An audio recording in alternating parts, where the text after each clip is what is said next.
Today we're going to talk about fake news and fake people.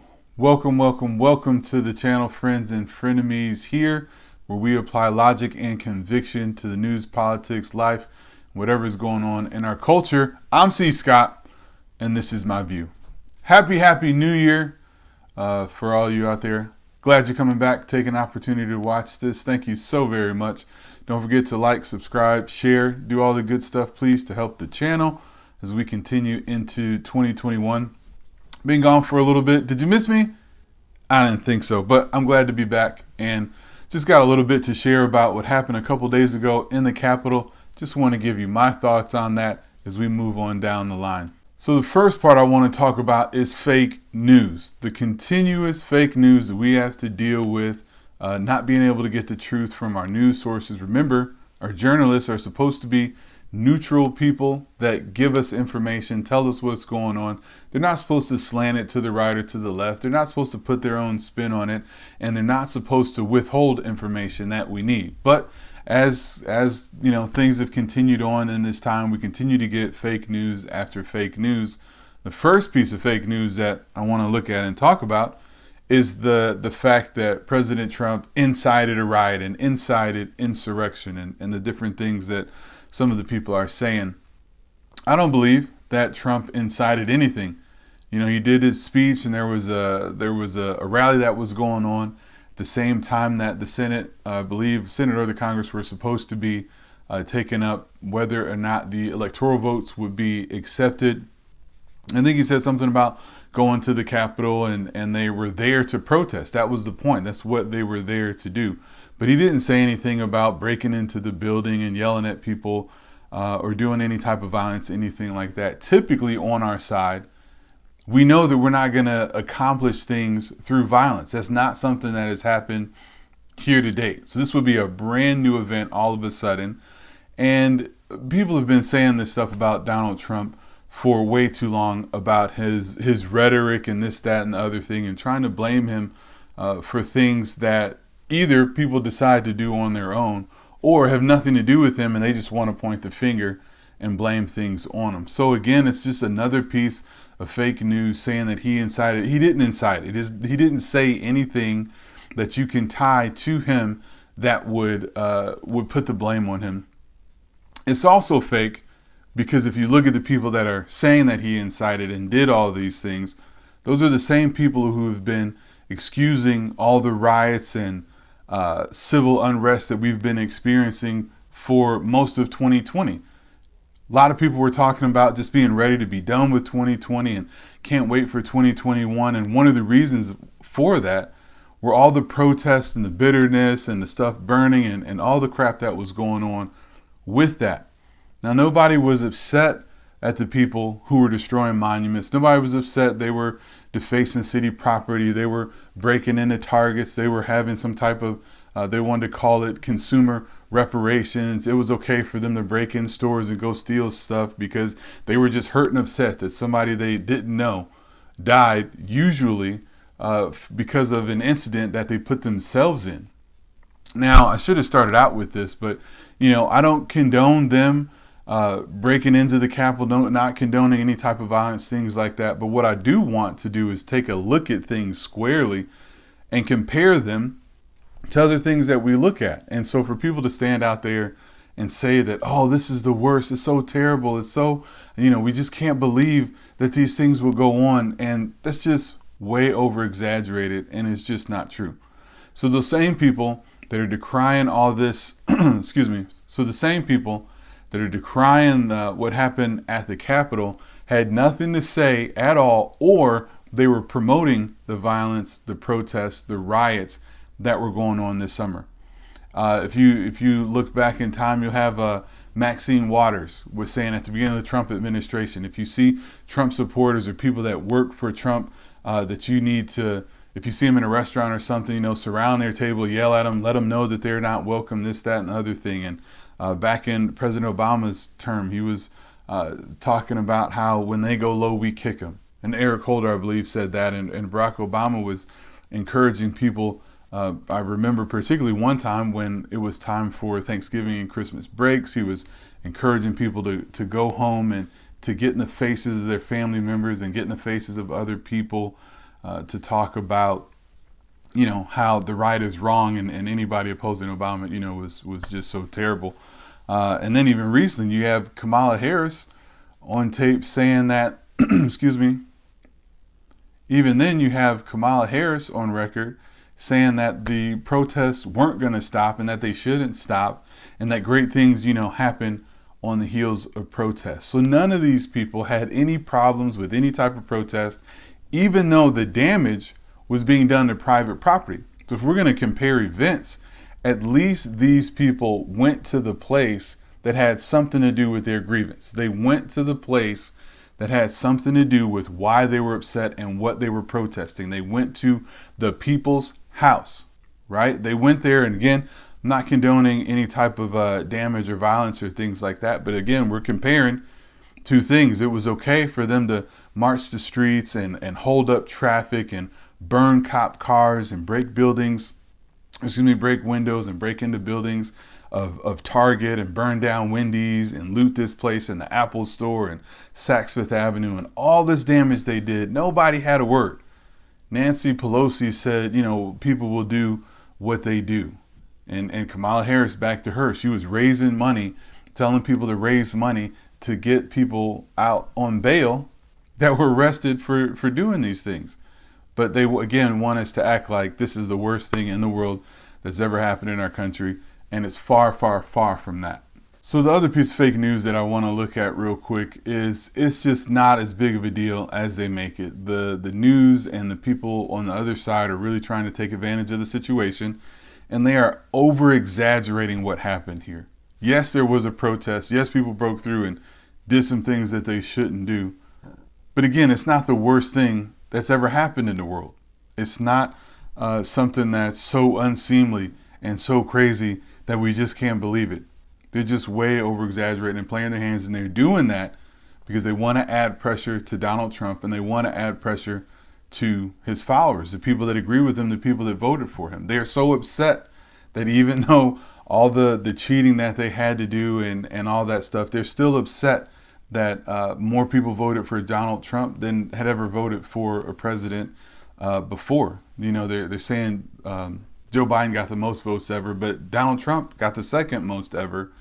And, they're still upset about that. So they're really going to try and use this event to try and cause Donald Trump to leave office in shame. They're going to try to break the backs of his supporters, push us into the shadows. And they're exaggerating this event so that they can try and use the momentum for other means or for other things.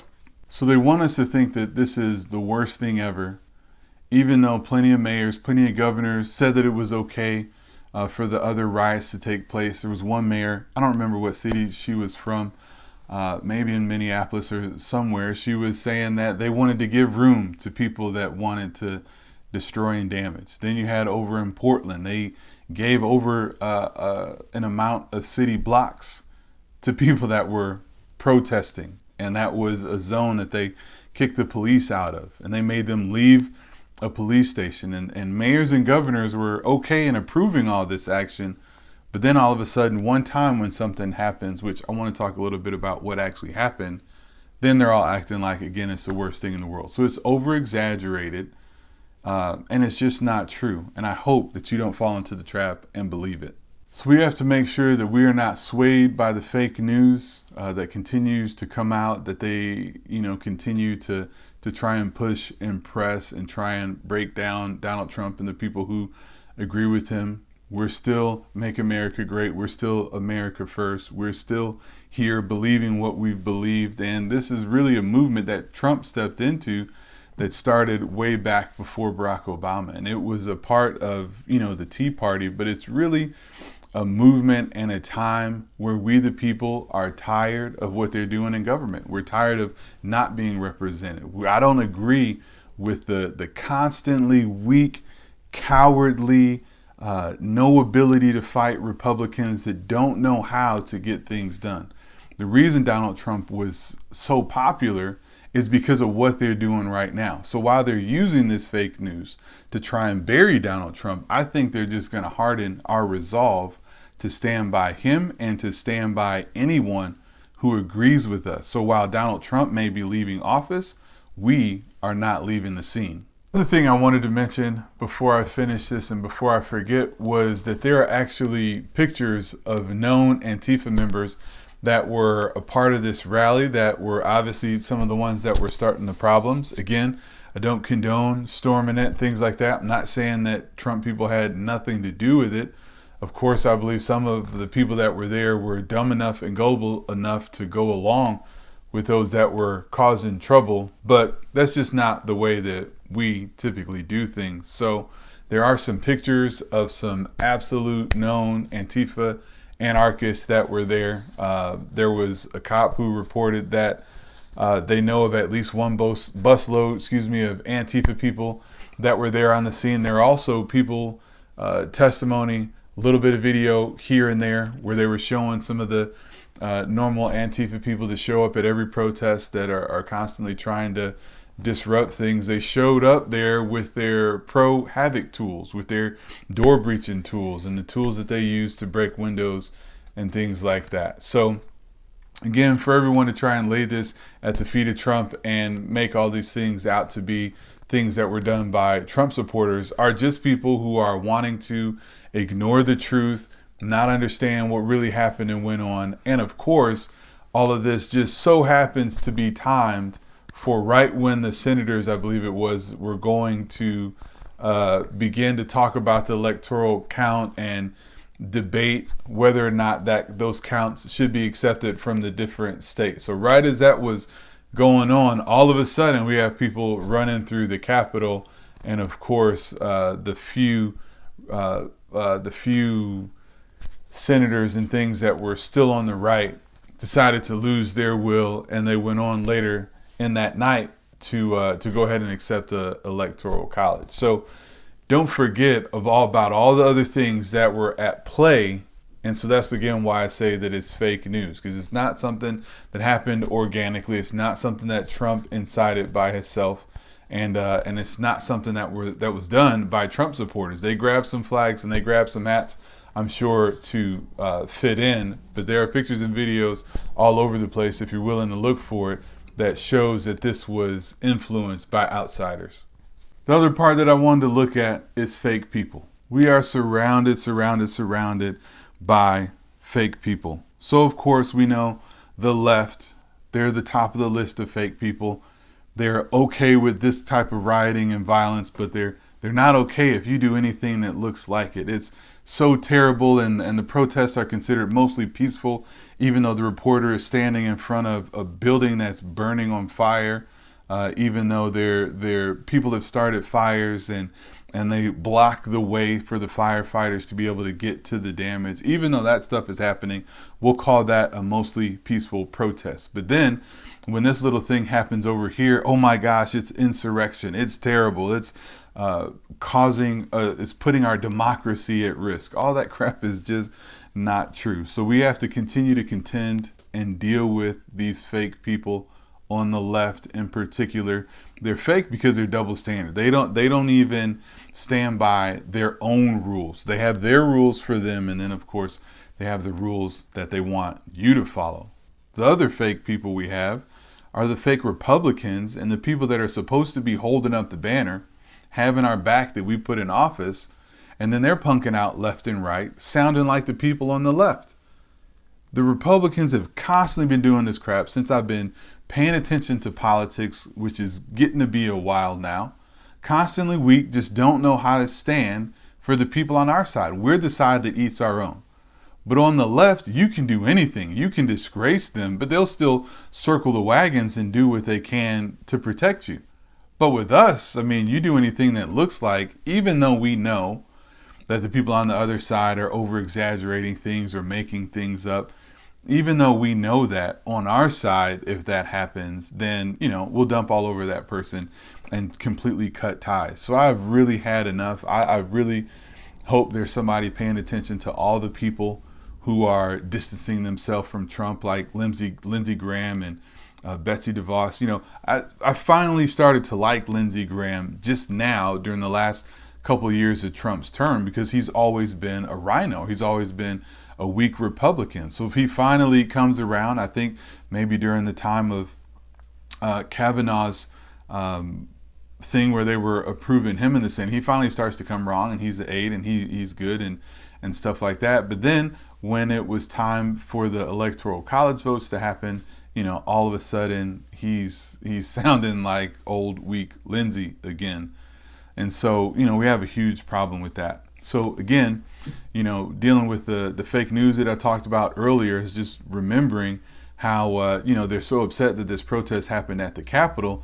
But during Kavanaugh's hearing, there were people that were let in, I believe, with Democrat passes, that during his hearing, they started to protest. They might have been Code Pink people or some group. They start protesting and getting loud and doing all this stuff during his Senate hearing, and the Capitol Police had to wait till they could get enough people to escort these people out of the venue. Nobody said that was an attack against our democracy, even though the stuff that they were saying about Brett Kavanaugh was completely untrue, not verified. He was, tarred and feathered, vilified, having done nothing wrong. Yet and still, this is the worst thing ever. And so it's just like on and on and on and on. But, my friends, we're still here. We won't quit. I hope that you don't quit. Hope that you don't allow them to beat you down and embarrass you, shame you, or cause you to have to be quiet. So we'll continue. Keep an eye out for fake news. Don't allow the fake news to adjust how you see things and what you think is right and true. Don't allow the fake people to get in your face or to cause you to think differently than you do. We will allow these events to continue to make our resolve more and more solid. We need to steel ourselves. We have a bumpy ride coming up for at least 2 years, and we need to absolutely pay attention to who's doing what so that we can put people in office that will have our backs, that will stand for what we want stood for, that they'll do what we want done when they get into office. The resistance continues. We're not going anywhere. Resist we much. All right, my friends, I think that's all I have to say. I hope it made sense. If it did, don't forget, like, subscribe, leave me a comment below. Let me know what's up. Till the next time, I'm C. Scott, and I'm out of here.